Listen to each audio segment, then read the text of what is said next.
Hello geography fans, and in this video we're going to be taking a look at episode 6 of the American Civil War.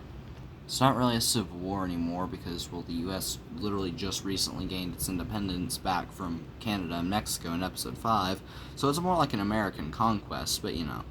Now in the last video, obviously, Mexico kind of won the war, but it was more of an inconclusive war because the US also gained their independence and Canada and Mexico just didn't want the US to be a country at all, so it kind of felt like a punch in the gut to both of them.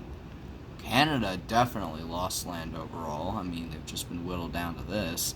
But Mexico probably overall gained land, actually, because, well, now they've got a whole bunch of their original lands, and I think they actually, yeah, they do have all their original lands back. Except for maybe some lands they had over here. This episode will kind of focus on Mexico and Canada a little bit, but it will mostly be focused on the United States and them expanding their empire. Because yes, the United States said, you know what, we're done with our democratic ways, it's time to go imperial. And, well, now we have three very strong imperial powers over here. What could possibly go wrong?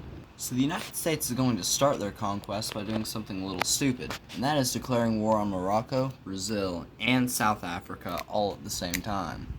Could the United States actually realistically defeat all three of these countries? Yes, in our timeline, but in this timeline, with these borders of the US, probably not. But let's just say that all three of these countries had an internal crisis and the United States is actually able to take land from them. Without further ado, let's begin the bloodshed. South Africa has surrendered. Morocco has fallen. With the end of this war and an American victory, we see the United States kind of form a colonial empire, with one of their colonies being down here in Brazil, one of their colonies being, well, all of Western Sahara, and another one of their colonies being Cape Town. Now you're probably thinking, how does Mexico tie into all this? That's how. However, we actually have the United States and Canada signing a non-aggression pact in order for them both to invade Mexico. Without further ado, let's begin. Mexico can no longer fight this war and decides to surrender. The war is over and the borders of North America now look like this. So as we can see, the United States of America just completely tore Mexico up. Same thing with Canada. Now Mexico is in pretty bad shape. Their economy's in shambles. They've lost a bunch of land to these two powers. They're basically under the thumb of these two guys now. And Mexico, it's going to be really hard for Mexico to get back up on their feet. So they're going to have to enlist the help of some of their allies.